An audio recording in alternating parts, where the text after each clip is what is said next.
Hey guys, welcome back to our YouTube channel Login8, and in today's video I'm going to guide you through how to not see someone's post on Facebook.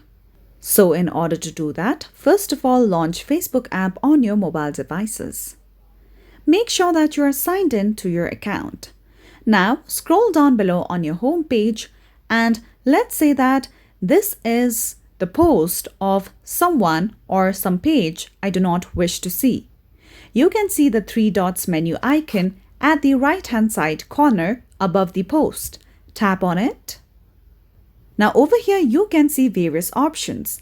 If you tap on the option of hide post, only this specific post will be hidden. However, you will be able to see other posts by this person.